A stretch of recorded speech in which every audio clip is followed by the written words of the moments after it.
Ryan dan Abdul Razak. Okay, kalau monopoli mendapat subnormal profit, it's also possible. Okay, disebabkan average cost curve yang terlalu tinggi, mungkin ke atas ni. So, monopoly in short run are making subnormal profit. So, what happen in the long run? I leave it for you to answer to that.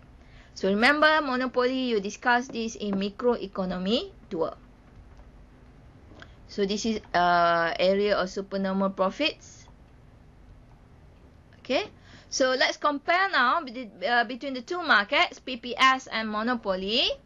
So, we put together the two markets. Okay. In this case, we assume that, remember PC, we assume that price equals to marginal revenue. Price equals to average revenue. So, if you have this MC equals to MR, this is the monopoly situations. Okay. So, for the perfectly competitive market, dalam diagram yang kita combinekan bersama monopoly, this is the price that PC, okay, this is the price untuk pasaran persaingan sempurna, this is the output untuk pasaran persaingan sempurna. Anda perhatikan di sini, output untuk pasaran persaingan sempurna adalah lebih banyak daripada output monopoli, manakala harga monopoli adalah lebih tinggi berbanding dengan pasaran persaingan sempurna. Maka ini adalah satu justifikasi yang digunakan mengapa ahli ekonomi mendakwa bahawa persaingan itu adalah lebih baik untuk kebajikan masyarakat. Okay, because when you have a lot more firm producing the same product in the market, so you get to enjoy more of the product output at a lower price. Okay, so that's why we want to have competition. We do not have monopoly by one firm.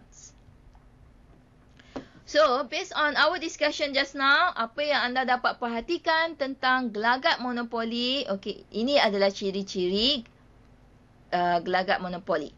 Iaitu gelagat mudah, sama juga seperti gelagat pasaran persaingan sempurna, tiada pesaing yang serius. Okay.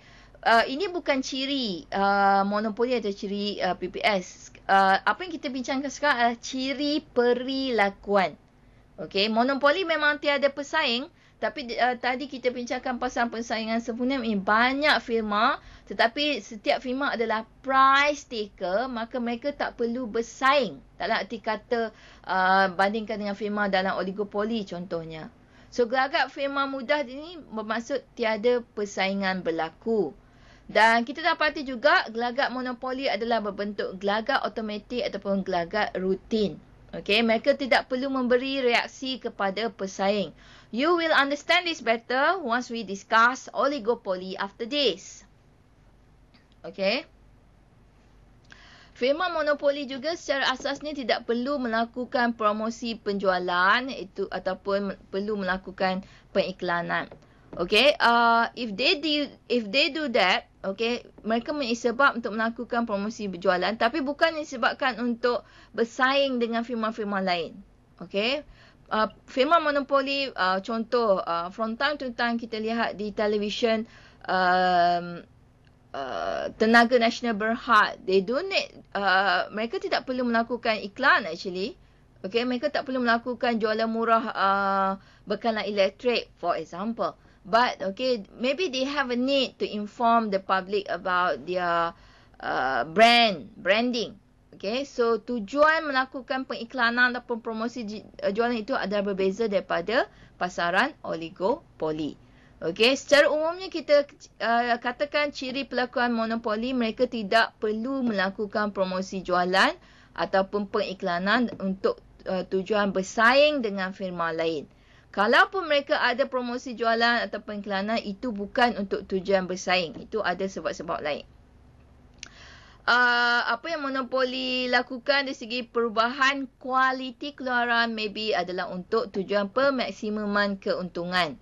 Dan adakah monopoli akan memaksimumkan untung? Itu terpulang. Okay, ada kemungkinan firma monopoli akan memaksimumkan pertumbuhan atau memaksimumkan sales revenue instead of profits. Dan ciri perilakuan utama monopoli adalah mereka boleh melakukan diskriminasi harga Dan di situ juga mereka melakukan praktis dumping ataupun melambakkan barangan dalam pasaran. So remember, okay, when we talk about price discrimination, apa yang berlaku di situ adalah di segi untuk menentukan untuk mendapatkan nilai kuantiti barangan jual lebih. Okay, mereka akan memberikan harga yang berbeza untuk pasaran yang berbeza. Okay, so you remember all these point.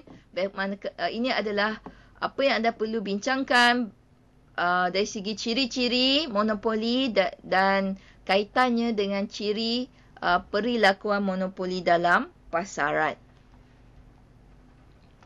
Okay, ini yang saya telah bincangkan tadi, perubahan kualiti keluaran monopoli atas dasar mendapat untung. Dan monopoli juga bebas memilih dasar sama ada memaksimumkan untung, memaksimumkan jumlah hasil atau memaksimumkan pertumbuhan. Okay, I do hope you still remember the firm's theory in term of profit maximization, okay, BOMOL, sales revenue maximization, okay, and then growth maximization. Walaupun secara hakikatnya monopoli berlaku, tapi kita untuk kebanyakan negara, termasuk Malaysia, kita ada dasar anti-monopoli, antitrust in United States ataupun Competition Act di Malaysia. Okay, and then kita ada, anda boleh bincangkan juga segi monopoli dan diskriminasi harga seperti yang kita telah lakukan tadi. Okay. So, a monopoly maintain its status if there are no substitute for the product that it sells. Okay, there must be barrier to enter so that no other firm can enter the market to compete. Dan bentuk barrier to entry adalah dalam dari segi economies of scale ataupun mungkin dari segi legal restriction. So, if we are talking about a monopoly firm, they are large. Setiap firma monopoli selalunya adalah bersaiz besar. Okay, so they have the advantage of economy of scale atau mungkin juga segi natural monopoly. Okay, jika kita ingin bincang secara lanjut economies of scale,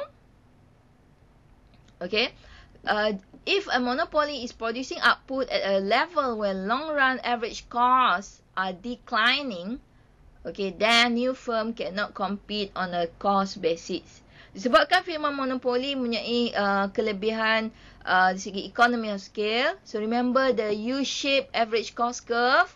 Okay, kalau part U-shape yang belah kiri tu, maksudnya jika anda meningkatkan output, kos pengeluaran menurun.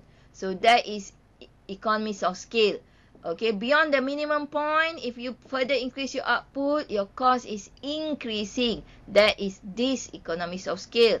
So monopoly, okay, they produce at the part of economies of scale.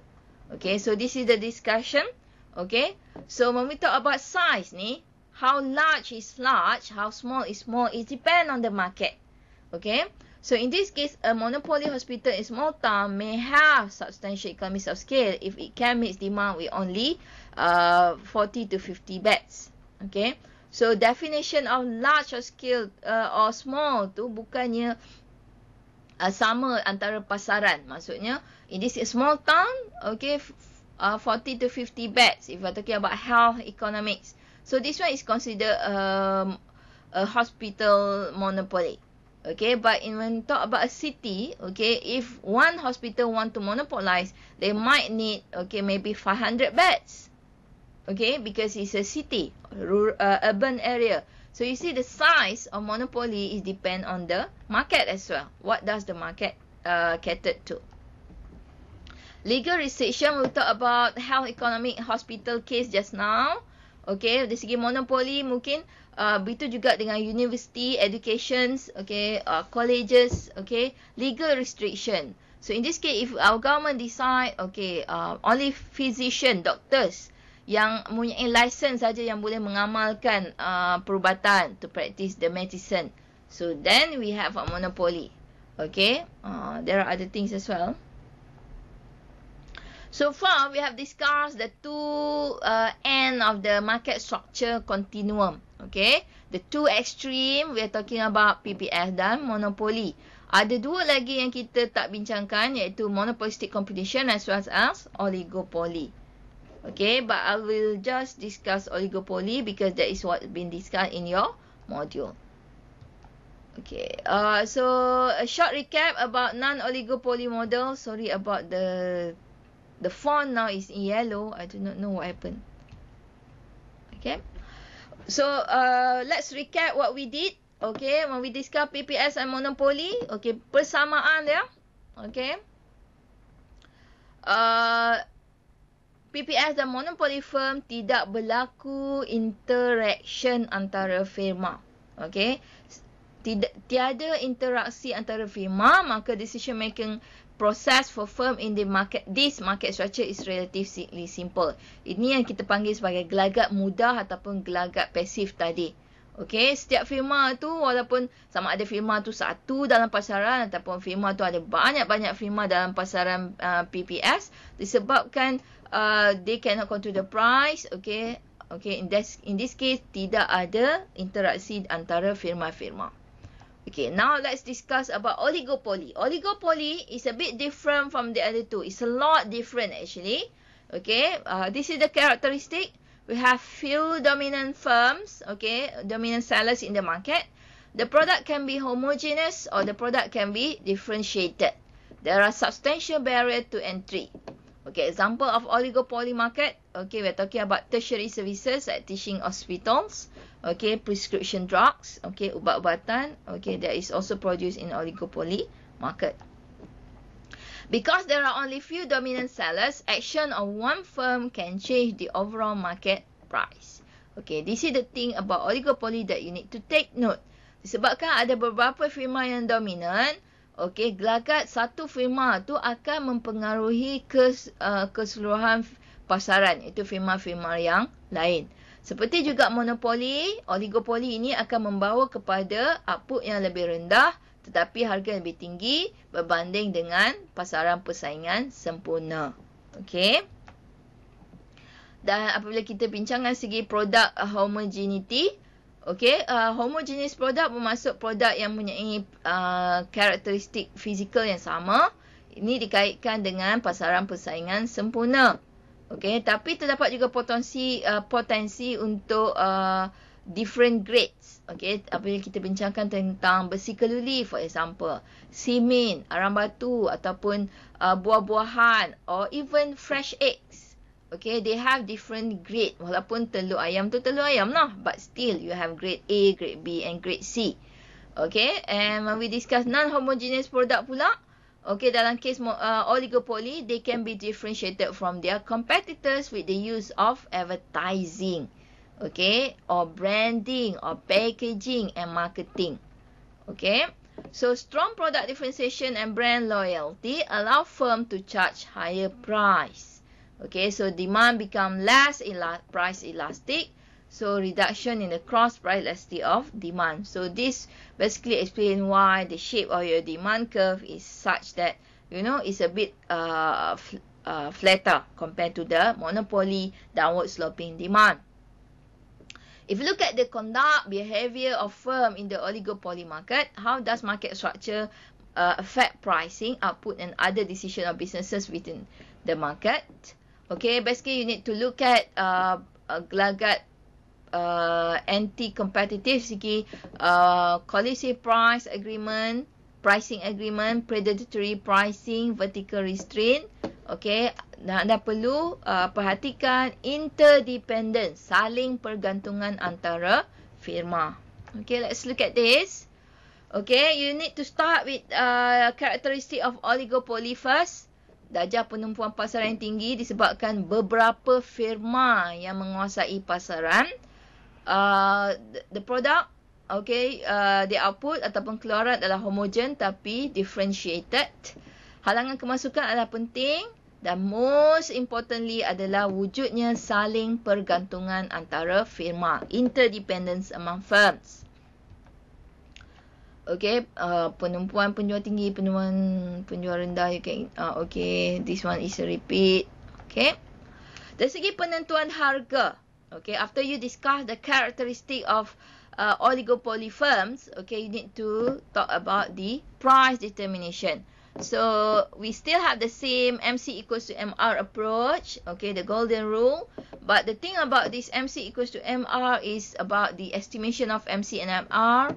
Okay, what if we are talking about output pukal, okay, beli secara longgok. Okay, keluaran berkait, we are talking about daging biri-biri yang dihasilkan sekali dengan bulu biri-biri contohnya. Okay, kesukaran mengukur long run average cost curve. Okay, faktor masa, permintaan berkait, reaksi pesaing dan lain-lain. Okay, so that's the thing about marginalist approach. Okay, jadi untuk pasaran oligopoly, penentuan harga selain pada MC equals to MR, okay, boleh berdasarkan pendekatan penentuan harga tokokan. Tokokan ni maksudnya tambahan. So P, price, okay, untuk sesuatu produk adalah bersamaan dengan ULC. Anda tentukan dulu apakah kos buruh seunit untuk menghasilkan produk tersebut. Dicampurkan dengan unit material cost, harga kos bahan mentah untuk menghasilkan produk tersebut, dan anda tambahkan di situ unit profit margin. Okay, margin keuntungan seunit yang anda mahukan. Dan seterusnya anda dapati, okay, margin keuntungan seunit ni, unit profit margin ni adalah meliputi UFC, okay, unit fixed cost plus, okay, margin keuntungan bersih, net profit margin. Okay, so what you have at the end of the day, harga harga barangan tersebut merupakan komponen harga buruh seunit, harga bahan mentah seunit, harga kos tetap lain seunit, dan juga margin keuntungan bersih yang anda perlu letakkan. Ini adalah, selain pada itu, kita juga ada juga kadar pulangan sasaran, targeted return. Okay, so remember, similar to monopoly, untuk oligopoli mereka juga tidak semestinya memaksimumkan untung. Why? Okay, this is the thing about what do you call that? Capitalist, perbandingan di antara kapitalis tradisional dan kapitalisme pengurusan. Okay, separation between ownership and control means, okay, the firm is being managed by a group of manager, board of directors, okay, while the ownership is belonging to the shareholders. Okay, maka di situ ada kemungkinan pihak pengurusan akan memilih supaya firma oligopoli ini untuk memaksimumkan jualan, bukannya memaksimumkan keuntungan. Okey, apabila kita membincangkan gelagat oligopoli, okey, ada beberapa perkara yang anda perlu perhatikan. Gelagat oligopoli, okey, yang tidak berpakat, okey, dan yang berpakat. Okey, tidak berpakat atau berpakat. Berpakat adakah mereka tersusun ataupun berpakat yang tidak tersusun. Okey, kita dapat di sini peri perlakuan yang merugikan, okey, mengabaikan tindak balas firma lain, okey, dari segi pola harga. Okay, dan juga implikasi andaian keanjalan. Okay, we'll look at this. Okay, jika anda lihat oligopoli tak berpakat dan tak tersusun, okay, and then type jenis yang pertama, kita ada juga pakatan tak tersusun dan pakatan yang tersusun. Okay, let's look back jenis yang pertama iaitu tak berpakat. Okay, basically we are looking at the kink demand curve. Okay, ini adalah case oligopoly firms tidak berpakat. The kink demand curve, kalau anda lihat dalam modul, dia dipanggil sebagai keluk permintaan terpatah. Okay, it sound weird. Yeah, I know. Okay, keluk permintaan terpatah. So, this is the part. So, basically when we talk about the kink demand curve, we are talking about price rigidity.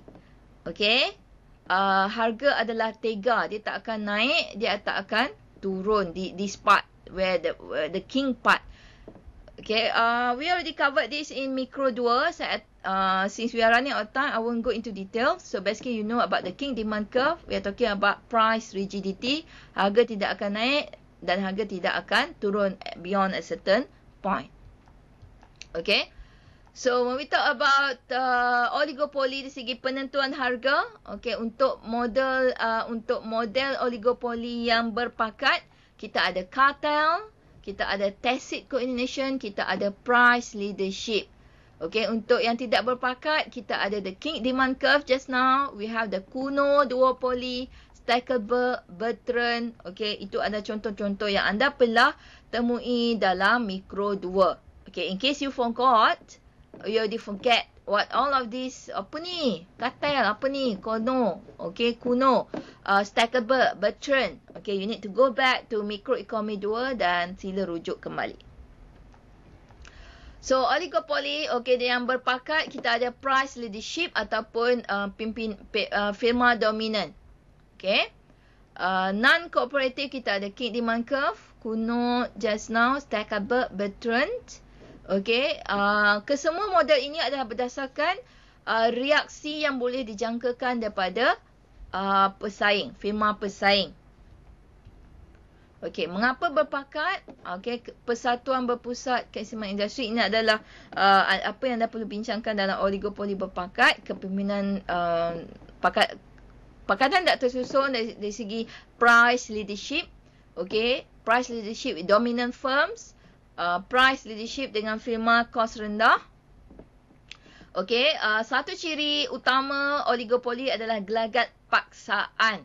Okay, so remember when we talk about mengapa perlu gelagat paksaan? Okay, kita tak mahu price war. Okay, kalau tadi kita bincangkan price rigidity, itu adalah sebagai satu tindak balas kepada untuk memastikan tidak berlaku perang harga. Kalau setiap firma oligopoli menurunkan harga, itu akan merugikan pihak penjual. Okey, gelagat paksaan dari segi tindakan terdahulu.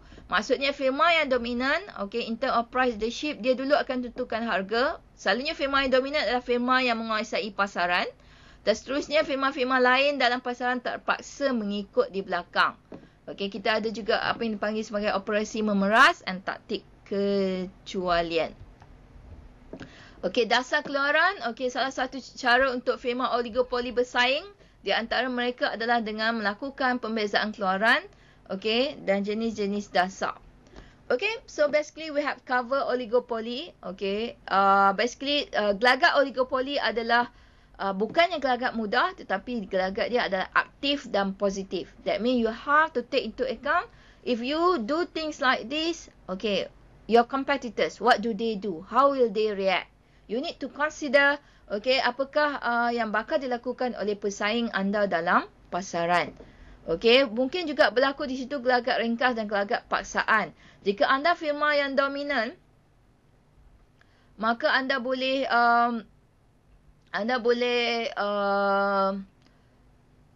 menentukan harga terlebih dahulu dan firma-firma lain terpaksa mengikut. Ataupun lagi satu kemungkinan gelagat pakatan. This is where we discuss about cartel. Okay, we are talking about collision of that few large firms. Okay, oligopoli secara ringkasnya stabil dalam jangka masa pendek. Okay, dan situ bersifat berbilang dimensi. Okay, you need to read this further. Okay, so I'm going to skip this. Okay, this is about advertising, how to differentiate your product.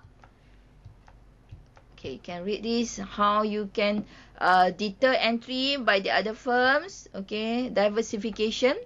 So this one is oligopoly, membincangkan tentang structure conduct performance dalam konteks pasar raya ataupun supermarkets.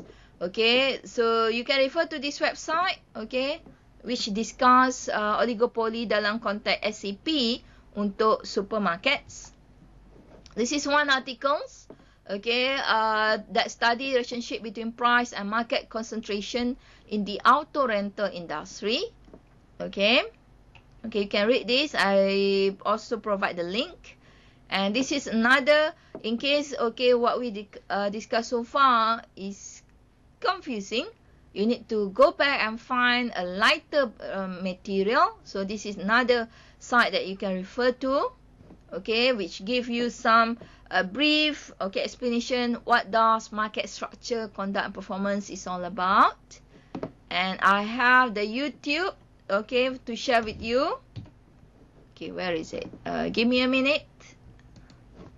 but it's not that clear. Maybe you can listen to your sound. Looking at the various structures, we compare them based on the acronym FANG, which refers to number of firms or F, barriers to entry B, nature of the product, whether the homogeneous or differentiated, which is N, and lastly, knowledge of the product, whether there is perfect knowledge or imperfect knowledge. So altogether here. Okay, you can refer to this on your own later. And this is, in short, what we discussed today. Okay? What we discussed today, at the end of the day, I want you to be able to differentiate. Okay, kalau PPS, gelagat dia mudah. Monopoli pun gelagat dia mudah. Tapi kalau oligopoli, gelagat dia berbeza. Dia adalah gelagat aktif dan positif. Okay, kalau PPS, dia tak ada sikap kepentingan bermusuhan. Because no competitors. There are competitors, but they don't compete among themselves. Okey, kalau monopoli, dia tak perlu melakukan promosi jualan, periklanan. Okey, monopoli juga, dia tak semestinya memaksimumkan untung. Okey, dia mungkin memaksimumkan pertumbuhan, memaksimumkan apa lagi, pertumbuhan ataupun memaksimumkan sales revenue. Monopoli, dia ada satu ciri istimewa, gelagat istimewa, dia boleh melakukan diskriminasi harga dan juga melakukan lambakan produk dalam pasaran. Oligopoli, ini adalah the keyword, the buzzword that you need to remember. Yang paling penting disebabkan interdependence among the few firm, ada kemungkinan di situ gelagat mereka adalah untuk berpakat. This is where you discuss about collusion and cartel. The most famous example of cartel is OPEC, but that is not that is at international level.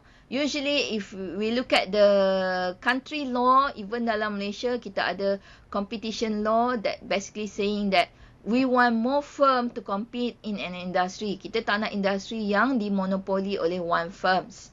Okay, so cartel adalah stabil untuk jangka masa pendek, in long run. Okay, so many things can happen. Okay, so basically we are done with sidang video keempat hari ini, di mana kita telah melihat okay, gelagat pasaran. So I hope okay, you'll be able to discuss okay, the structure, conduct, performance, okay, gelagat pasaran dari segi membincangkan pasaran persaingan sempurna, pasaran monopoli dan pasaran oligopoli dari segi gelagat firma dalam pasaran yang berbeza tersebut. Dan ini adalah maklumat peperiksaan berterusan. Okay, kita akan jumpa untuk 3 slot kuliah okay, sebelum 25 Januari. Dan 25 Januari adalah tarikh peperiksaan berterusan anda. Ada 2 bahagian soalan. Bahagian A 50 markah. Ini merupakan soalan pendek. Mungkin ada section A, section B. Okey, markah berbeza-beza. Ada yang 4 markah, 5 markah, ada yang 9 markah, ada yang meminta anda melakukan perbandingan. Okey, anda kena jawab semua untuk mendapatkan 50 markah. Manakala bahagian B, 50 markah lagi, anda perlu menjawab 2 soalan esei. 2 soalan esei bermaksud, kalau satu esei mungkin menyentuh tentang teori firma. Satu esei mungkin menyentuh tentang structure, conduct, performance. Satu lagi essay mungkin that is example. Okay, so essay means you have to elaborate, you have to discuss in details. Okay, ini adalah setiap satunya 25 markah, dan kesemua topik yang kita telah bincangkan sehingga hari ini, iaitu daripada sidang video 1 hingga sidang video 4 adalah termasuk dalam peperiksaan berterusan.